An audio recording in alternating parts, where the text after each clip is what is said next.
The Orange County Register is under new ownership again. How does new owner Digital First Media plan to cover local news? Will the Register retain its distinctly libertarian editorial voice? What's in store for Orange County and the rest of the Southland? The top editors lay out their plans next on Inside OC. Inside OC is brought to you by 5 Point. 5 Point is an independent real estate development company with assets under management across California. 5 Point is a proud sponsor of public television and community programming.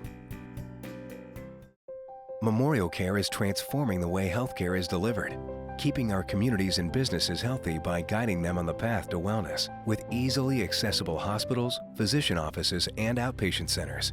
Memorial Care, leading the way.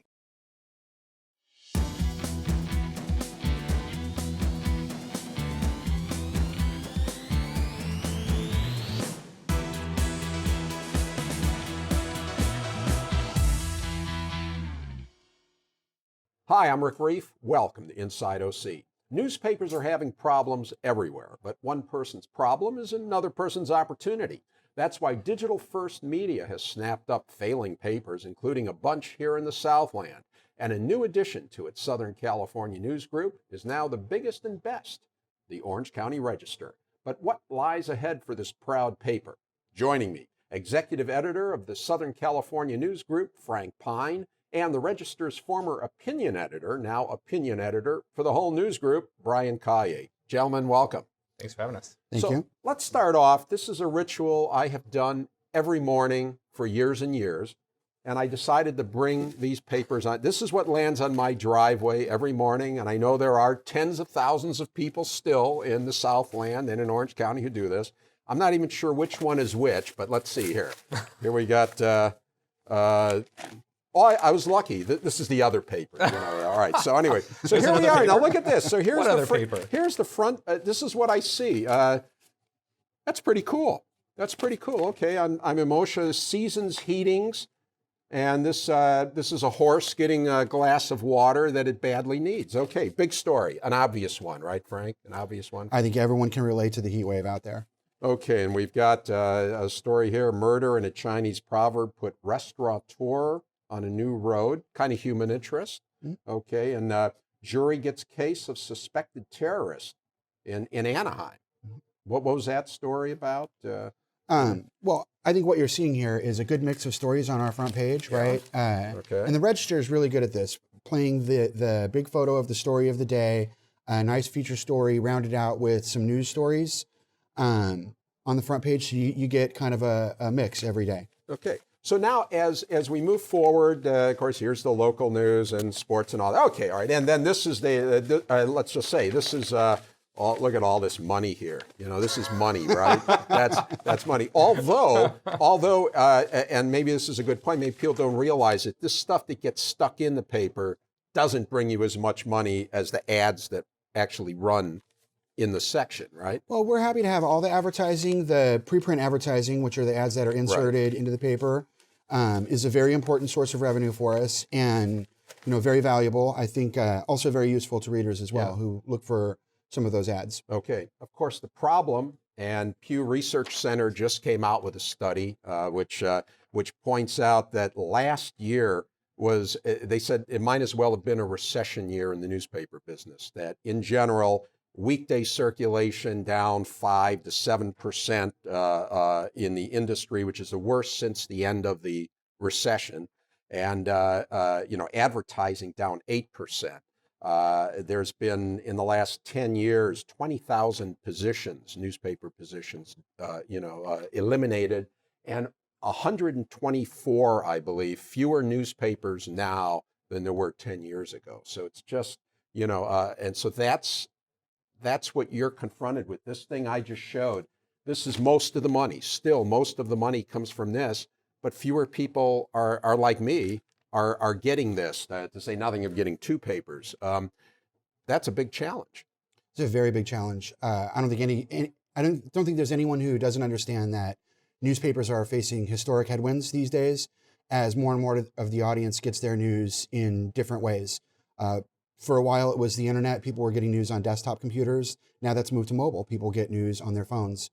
I think it's important to realize that lots of folks who say they get news from the internet, however, that news from the internet really is coming from a newspaper ultimately, right? When people get news on Facebook, for example, they're typically reading a story that has been shared from local media when you track it all the way back to its source. Right. And that's but unlike me, they're not paying for it. Right. They're not, and that's the dilemma. Brian, I wanted to ask you, because you have now been, how many years have you been at the Register? About 7 years. And you've seen how many changes in ownership? I've seen, I think, 7 or 8 different publishers. This is the second change of ownership since I've been there. And I'll be very honest with you. It's the happiest I think I've been at the Register. Over the last couple of months, just getting to know Frank and our publisher, Ron Hassey, I've learned more about the business than I had in that prior 7 years. And frankly, I've been challenged to work harder than I ever have before as well. Okay, and so I won't say you just kissed up to the new boss, Brian. But that was, but I'm an honest person. I won't even kiss up to you, and you're the host of the show. Okay, so what kind of changes are we likely to see? For instance, now this looks pretty much like the Register that I'm used to. The fact that digital first has taken over, I don't see much of a change here. Are there things that we're going to be seeing that will be different? Well, first, let's talk briefly about that. I think that the Register is probably one of the best designed newspapers in the country, and that's something that we want to keep. Obviously, that's an asset to the publication, the quality of its design. So we definitely want to make sure that you continue to be pleased by the layout of the print publication. Now, one of the things that we do at Digital First, as our name would indicate, is we focus on digital, right? So you'll see greater investment in our digital platforms, whether that is a redesign of the website that we're working on, or whether that is the look of the mobile apps, which is another thing that we're working on, or even internal strategies for how we distribute news across platforms, from desktop, as we mentioned a minute ago, to mobile devices, to even social media channels. Right. I was going to say, usually the only time I go to the Register site right now is when I've got a vacation stop to put in, and so I go in and it still kind of looks the same. Is that likely to start changing? At some point. So one thing that's constant in the newspaper business is change, right? So things are always changing a little bit. Hopefully the changes are welcome when they come, because we're making the publication better, and we're doing a better job at providing you the news that you're interested in. In the print newspaper, we rely on really surveys, and we'll be putting some surveys in the field over the next couple of months to see what people like and what people want to see in the newspaper, as well as on our websites and our social feeds. Online, we have much better information to make decisions on, to determine exactly what people are reading and how well it works, including up in the newsroom monitors that show what stories are currently trending. And that kind of gives us an indication of what our readers are really interested, what they're following, and what's popular. Of course, as you know, the problem with online is how do you monetize it? Because again, people love the news, but they want it for free online. They don't want to pay for it. Advertisers, the advertising revenue isn't nearly as much online as in the paper. How's Digital First go? Do you guys have it figured out, or are you trying to figure it out? I think we're in the process of figuring it out. I'm not sure that there's anyone out there who has discovered the business model of the future and has already made the transition. We're still in transition, but we're working very hard on it. We have some advertising categories that have crossed over that are primarily digital advertising categories now. And then, of course, we're always looking to expand our audience online. We know that as the audience evolves, the future of the business really is online in one degree or another, depending on the type of device you're using. Okay. Brian, I got to ask you the million-dollar question in Orange County. The Orange County Register has a tradition of being a libertarian paper, started by R.C. Hoyles. And some people love the libertarian approach. Some people hate it. Many people find it kooky. Others find it a very valuable, distinctive voice. But that certainly has been the identification of the Register over the years. It's a libertarian newspaper. We could do a whole show talking about libertarianism. Is that going to change? You know, it's funny, you mentioned R.C. Hoyles, and even R.C. Hoyles didn't like the moniker of libertarian. He never self-described himself as libertarian. And if you read the pages of the Register the last 4 or 5 years, the transition from a strictly libertarian viewpoint happened in 2012, right around the presidential election. And I wrote a column back there under the new ownership why we were doing that. And part of the reason was because I want to represent, and we as an organization want to represent, the entire perspective. And as our publisher Ron always says, we don't want to be left, we don't want to be right, we just want to be correct. And so we'll still showcase the libertarian voice. In fact, one of my editorial board members is distinctly libertarian. And Stephen Greenhut, who is a longtime columnist for the Register, now writes a weekly column for us. And I don't think there's a bigger libertarian in California, but will all of our editorials and all of the columns we have on the pages be libertarian? Certainly not. I think that if you were to describe the strategy and the approach of the opinion pages, as Frank, myself, and Ron have discussed over the last couple of months, you would say we would just be right of center, but always looking to do what's correct. And sometimes that's going to fly in the face of libertarianism, and sometimes it's going to fly in the face of liberalism. When I hear correct, I think every paper in the country would say its editorial page doesn't want to be left, doesn't want to be right. It wants to be lying, correct. And I'm not. And what it means, but what it means is we don't want to be left, we don't want to be right, we just want to be boring. Okay, all right, and that. No, and that, but that's not the case. If you look back at the history of the Register, I think there's always been that spirit, right? The Register was one of the only, if not the only, newspaper in the country that condemned Japanese internment camps. So we've always been a little bit different, and we'll continue to be a little bit different. And that's the whole point. And so you're saying you're not going to get boring. You're No. not going to be, but left, right, correct. Me? I mean, some people, but all right, let's say libertarian, just for sake of argument, is most people would say it's right. Okay, you're on the right. Well, if you're going to be correct, then you're not going to be libertarian anymore. Well, like I said, we're just going to be right of center. Okay, all right. I do want to bring up a couple of specific endorsements you made recently that, for those who are the libertarian watchers and the keepers of the flame, said, holy cow, this is a new day. You endorsed in the Senate primary in California, Democrat Loretta Sanchez. Some people said that R.C. Hoyles must have turned over in his grave. I don't think that's correct at all, because look at the three biggest votes that any member of Congress could have taken over the last 20 years. One, she voted against the war in Iraq. Two, she voted against the bailouts. I mean, those two alone are enough for us to endorse her, right? So from my perspective, like how much more libertarian can you get? On the foreign policy side, she was non-interventionist. On the bailout, the financial side, she said, no more federal government involvement. So from my perspective, I mean, that would be consistent even if we were still libertarian.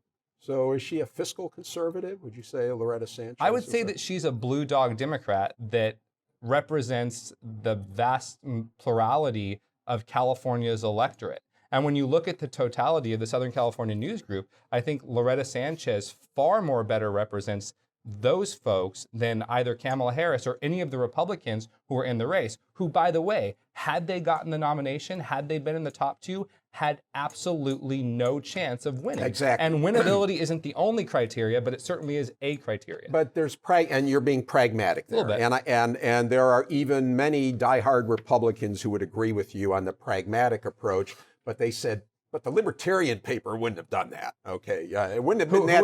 You wouldn't have been that pragmatic. Okay, this is me talking in my own mind. Anyway, okay, all right. Now, the other one, a little more problematic here. You endorsed for the Orange County Board of Education a candidate who is basically anti-charter and supported by the teachers' unions, which almost runs against every school reform position that the Register has ever taken. And that really teed off some people. It most certainly did, and I think that's easily explained. Obviously, the Register is committed to education reform, and we have been and we will continue to be committed to education reform.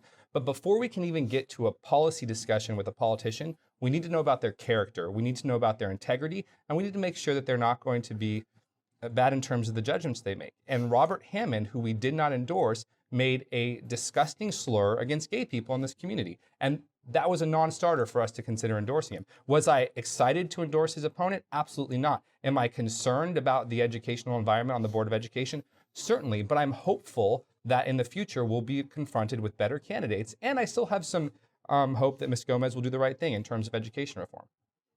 Maybe that last part answers my next question then, which is, why didn't you just not endorse? You had good reasons. You had good reasons not to endorse the pro-charter school candidate. But why not say, look, in this case, because of he's disqualified himself, we certainly can't support her, so we are just not endorsing in this race. It was certainly a consideration, but if you looked at the other two endorsements in this same election cycle, we endorsed Bedell and we endorsed Ken Williams, both of whom in recent memory have had a very good reputation in terms of charter schools. So I felt that it was balanced. When I look at the 5 members of that board, in my estimation, there are still a 3-person majority that will do the right things in terms of charter schools. And this will give us 4 years to look at Ms. Gomez and see if she'll do the right thing as well. And, you know, like I said, I hope she does. It will be interesting because she won by a very narrow margin. And I would suspect this is a case where the editorial endorsement made a difference. Well, you know, I think that all of our local endorsements make a difference. I think that our statewide endorsement of Loretta Sanchez made a difference. I think that when we come up with thoughtful opinions that are backed up by fact and philosophy, that the readers pay attention to that. Okay. Frank, back to you. Brian did a pretty good job there, don't you think? I think he did. By the way, how did you feel? That was a nice volley there. Right? Yeah. How did you feel when you assumed because you were with Digital First, right? And suddenly you've got the Register. You think, oh my gosh, you know, I mean, did the Libertarian thing freak you out, or you know, how did? No, no, not at all. I think that I relish a good debate. Right. And I think that our editorial board should be made up of a diversity of viewpoints, and that diversity of viewpoints makes our editorial positions stronger. Right. So those conversations are great to have. And I really enjoyed meeting the new team, obviously. I think Brian's doing a great job, and I'm very happy with the team. Okay, great. By the way, let's talk a little bit about your background. Okay. So I have been involved in local journalism for 20 years, all of it in Southern California. Well, most of it in Southern California. I have worked at newspapers in San Bernardino County and in Los Angeles County.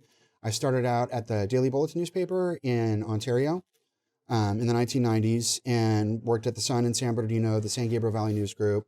Prior to our acquisition of the Register and the Press Enterprise, I was executive editor of the Los Angeles News Group properties, which is 9 newspapers in Los Angeles and San Bernardino County. Right, including LA Daily News. Including the Long Daily Beach, News, the Press Telegram in Long Beach, the Daily Breeze in Torrance, the Sun in San Bernardino, the San Gabriel Valley Tribune, Whittier Daily News, Pasadena Star News, Redlands Daily Fax, and Inland Valley Daily Bulletin. I've been practicing this. It's not easy. He's got it down to a science. Brian, how about your background? Oh, well, I've been at the Register for 7 years as the opinion editor. Before that, I was vice president of the Claremont Institute, which is a public policy think tank. And then before that, I was director of sales and marketing for Sally Ride Science, working under the first American woman in space, Sally Ride. Okay. Some people might wonder, Frank, you have all these papers you're in charge of. So, you know, is there somebody full-time at the Register who's the editor? That would be Todd Harmonson, is senior editor of the Orange County Register. Recently named to that role. He was sports editor before that. Todd's a great guy, has been supervising coverage in the newsroom, doing a great job. Okay, let's talk a little bit about coverage because, as you know, people get attached to their reporters sometimes. And just recently, Tim Mangan left. Tim was the classical music critic for the Register. There are people in the arts community, they brought it to my attention. They're upset. They've lost their critic. Is this a sign of cutting back by Digital First? I think it's critical for any newspaper, the Register included, to be sure that it manages its resources wisely. I can't discuss in great detail a personnel matter like that, but I want to assure you and the community that the Register remains committed to covering arts and culture in Orange County. We certainly understand how important that is to the fabric of Orange County and all of the communities in Orange County, and how much of an audience there is for that. So does that mean when Pacific Symphony plays that there will be a critic sitting there? We still expect to be covering concerts, classical music, and otherwise. We're not backing away from arts and culture coverage. Okay, are you being a little evasive with me on that answer? Because in other words, will there be less? Typically, there's always somebody reviewing an SCR, South Coast Repertory play, somebody reviewing the big concerts that Carl St. Clair puts on.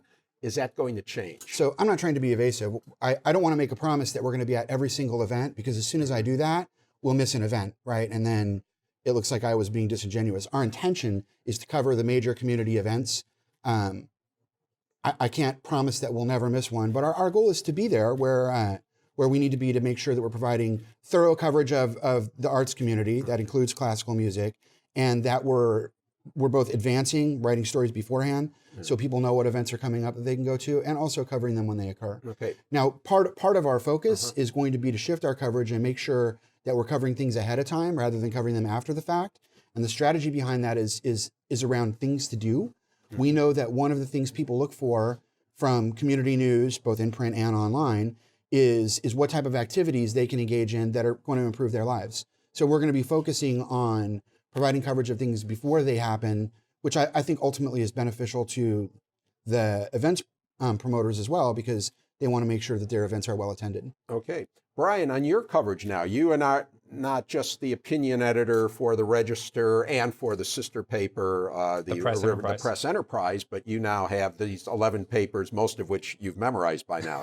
So how does, are all the editorials the same, or are they different in different markets? Absolutely not. So on state and national issues, we'll have common unsigned editorials throughout. So we'll have a shared position and a shared voice on state and national issues and international issues. But one of the big challenges that we're working through right now on my staff is how we increase the number of local, hyper-local op-eds for each individual paper. And the challenge that I've set out for our staff is that we as a team need to be writing a hyper-local editorial in every one of our property at least 4 days a week. Do you have an editorial writer at each paper? Yep, we have more than that. We have really? Actually, we have the same size editorial board as the Los Angeles Times, except we're better. Okay, and we want that competition. We don't want two boring editorial pages. No, you've already got the one in LA. Yeah. I tossed that one to you. Okay, Frank, Alden Capital is a New York-based hedge fund that is the owner or majority owner of Digital First Media, and they're known as flippers. They buy something, they cut costs. They enhance the value, they sell it, and they're out of it. They've been with Digital First now for longer than usual. And all the time, just this morning, more speculation that Digital First wants to, not Digital First, Alden wants to cash out. So how much does that weigh on what you do, that people like me, you bump into them, oh, when are you guys selling? When are you out of this? Well, okay, so two responses to that question. First of all, I'm not convinced that that's accurate, right? Everything that we're hearing indicates that our board has long-term goals for us and expects strategic planning well in advance of the coming year, right? We're looking 5 years out for the things that we need to be doing to ensure that we have a stable and sustainable future for our publications. Mm-hmm. And that expectation emanates from our board. So clearly their outlook is for us to develop a business that's going to be healthy over the long term. And then, of course, I'm not on the board myself, so I'm not privy to their meetings or what their intentions are, so I can't accurately predict what the board will or will not do. And to that end, the way we conduct our business here is independent of any of that speculation. Our goal is, again, to make sure that our publications are stable and sustainable. We want to make sure that the Register is here for another century, all of our publications continue to be here. Certainly they're going to change. They're going to be different as reader habits evolve, and are planning factors for that. We're developing initiatives that are going to help us grow that digital audience that we need to make that transition. Okay. Speaking of stable and sustainable, Brian, what do you think, just big picture, what's the future for newspapers? Will there be a discussion like this 25 years from now? I think absolutely. I don't think newspapers are going away. I think they're certainly going to evolve in some way as technology dictates, and we're already seeing that, as Frank mentioned, in terms of traffic shifting to mobile devices, and many newspaper companies shifting and understanding that and trying to understand that. But I don't think newspapers ever go away. One of the things that's most disconcerting to me is that when you go online, there's so much information out there, and you can find a website that will say anything you want, that aliens are on Earth or whatever it is.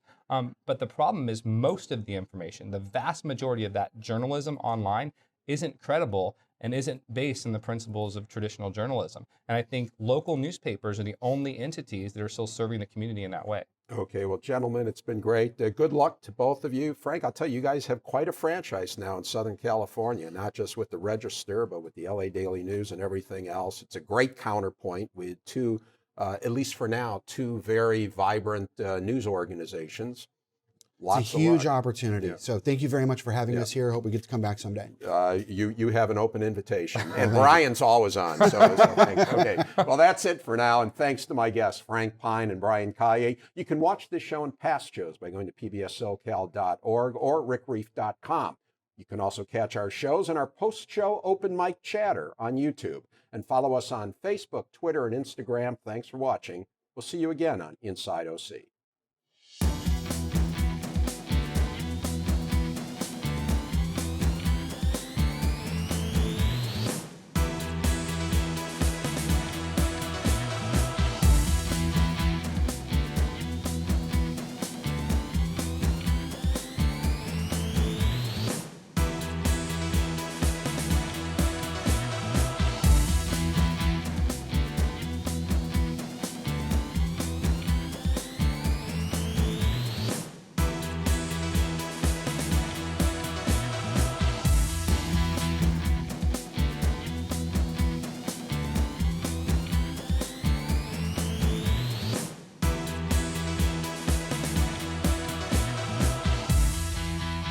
Inside OC is brought to you by 5 Point.